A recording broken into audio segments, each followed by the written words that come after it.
या व्हिडिओमध्ये हा जो टोपी घातलेला माणूस दिसतोय हा कृषी उत्पन्न बाजार समिती अकलूजचा शिपाई आहे. आणि हा काय काम करतो माहिती आहे, तर हा सचिव जे आहेत राजेंद्र काकडे यांच्या संदर्भात किंवा यांच्या पाहुण्या रावळ्यांमध्ये काही झालं किंवा शेतात काही कामं असली तर हा ती कामं करतो शासनाचा पगार घेऊन. राजेंद्र काकडेंच्या ऑफिसला आल्यानंतर राजेंद्र काकडे सुद्धा इथं उपस्थित नव्हते, कारण ते वेळापूर पोलीस स्टेशनला त्यांच्या नातेवाईकांच्या केस सोडवण्यासाठी आले होते.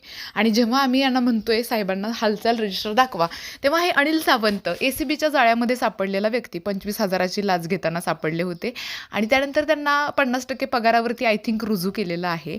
असे हे अनिल सावंत आम्हाला अरेरावीची उत्तरं देतात आणि सांगतात की आत्ता ऑफिस बंद आहे. किती आम्ही 1 वाजता गेलो ऑफिसला, 1 वाजल्यापासून ह्यांचं 3 वाजेपर्यंत जेवणाचा तास असतो.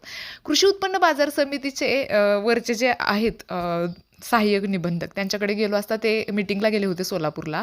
परंतु हा जो अनिल सावंत आहे हा म्हणतो व्यक्ती की मला तुमचा व्हिडिओ काढायचा अधिकार आहे.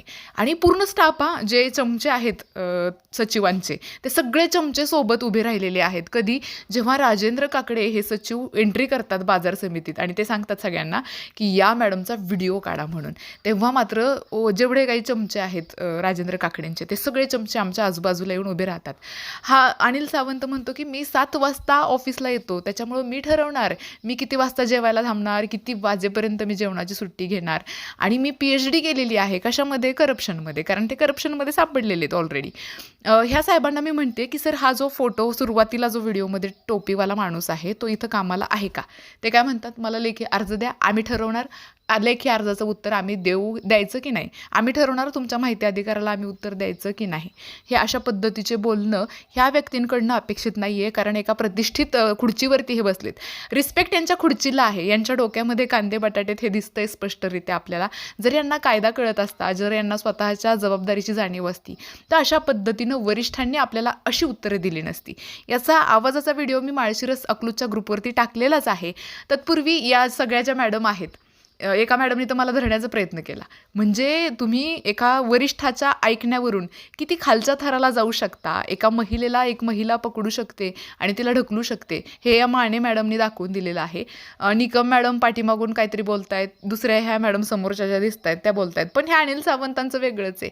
का तर ह्यांचं ACBचं मी काढलं ना, हे करप्शनमध्ये सापडले होते, त्याचा बिचाराचा इगो दुखावला गेला असं म्हणायला काही हरकत नाही. तर हे असे अधिकारी भरलेत कृषी उत्पन्न बाजार समितीमध्ये. अंगठ्या बघा अनिल सावंत त्यांच्या हातामध्ये. ह्या सगळ्या मला वाटतं ACBच्या जाळ्यातून सुटल्यानंतर परत कमवलेल्या दिसत आहेत. आणि अशा पद्धतीनं जर कृषी उत्पन्न बाजार समिती अकलूजची चालत असेल तर तिथले राजकीय पक्ष काय करतायत त्यांनी जरा लक्ष देणं गरजेचं आहे. आणि लक्ष जर देता येत नसेल तर ही अशी लोक काढून टाकणं गरजेचं आहे. कारण जर ह्या माणसाला 7 वाजल्यापासून हा येतोय आणि ह्याला जर जेवायला 3 तास सुट्टी मिळत असेल तर मग अर्थ नाही आहे. तो म्हणतो की माझं केबिन आहे, मी काहीही करेल, मी PhD केलेली आहे असं करण्यामध्ये. तर ह्या सगळ्या चुकीच्या गोष्टी या ठिकाणी होत आहेत. शंकरराव मोहिते पाटील यांचं नाव खूप मोठं आहे आणि अशा काही लोकांमुळं ते नाव बदनाम होते. 3 वाजता जेव्हा आपला अधिकारी येतो तेव्हा हे लोक मला बोलतात, पण त्याच्या अगोदर हे मला शांततेत बोलत होते.